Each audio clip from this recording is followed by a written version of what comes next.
Assalamualaikum warahmatullahi wabarakatuh. Perkenalkan, saya Fadia Aulia Putri dari kelas 2D dengan NIM akhir 109.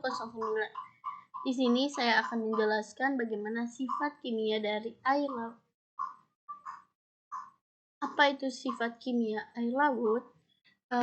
Sifat kimia air laut adalah karakteristik kimiawi yang mencerminkan kandungan dan reaksi zat-zat kimia terlarut di dalam air laut, seperti garam, gas terlarut, serta unsur dan senyawa organik dan anorganik lainnya.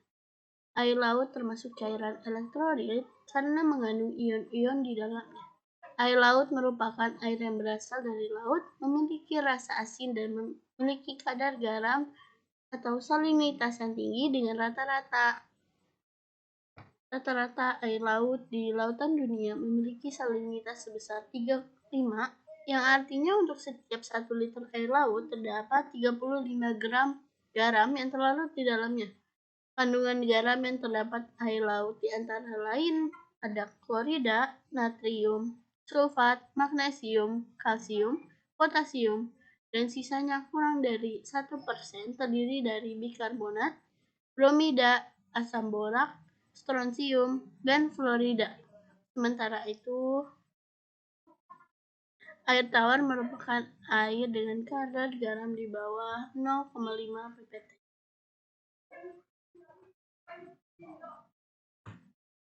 Di sini ada senyawa kimia air laut, di mana senyawa kimia air laut itu ada yang anorganik dan organik. Senyawa anorganik ini yang paling banyak ditemukan di laut, yaitu natrium, klorida, magnesium, sulfat, kalsium, dan kalium. Natrium dan klorida yang bergabung menjadi garam atau NaCl yang membuat air laut terasa asin.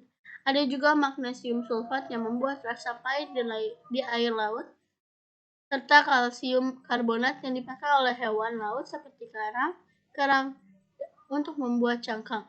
Selain itu ada senyawa lain seperti nitrat, nitrit, fosfat, dan silikat yang walaupun jumlahnya sedikit tapi penting banget sebagai nutrisi untuk makhluk-makhluk kecil seperti fitoplankton. Gak cuma itu, air laut juga mengandung senyawa organik yang asalnya dari makhluk hidup atau dari aktivitas dan dekomposisi organisme laut. Senyawa ini mencakup asam amino, karbohidrat, asam lemak, lipid, dan senyawa humus.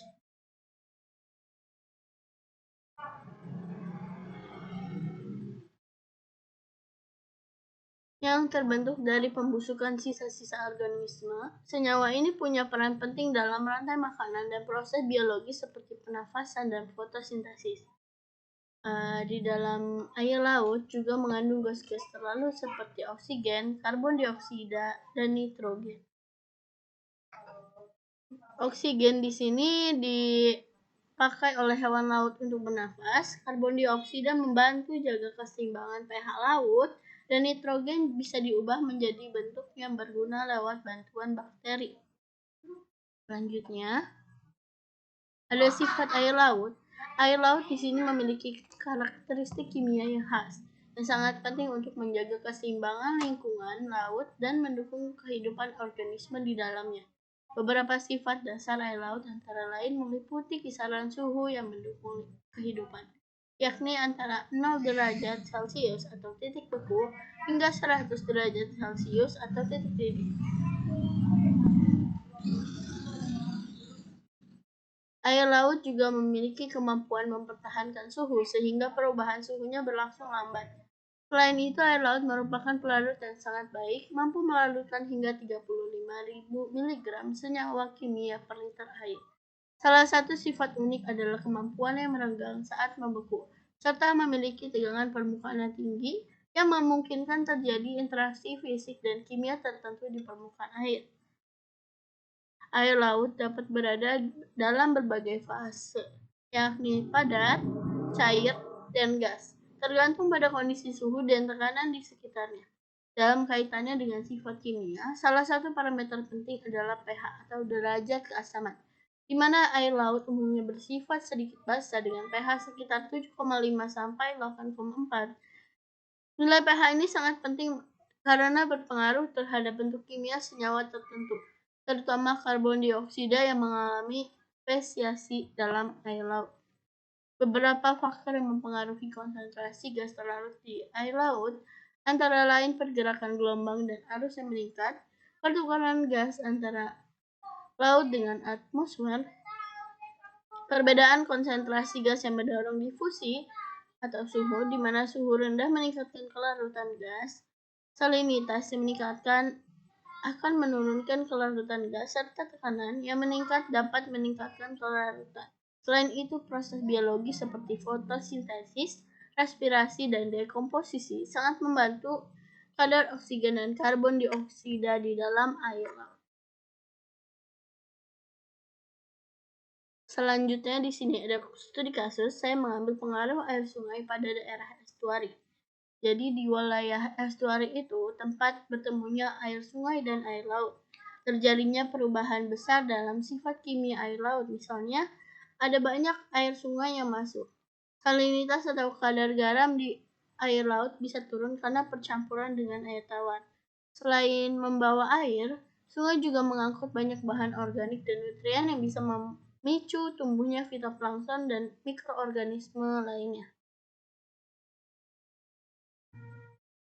Selain itu, faktor lain kayak suhu, arus, dan salinitas juga ikut ngaruh. Contohnya suhu dingin bikin oksigen lebih mudah larut, tapi salinitas tinggi justru bikin kelarutan oksigen menurun.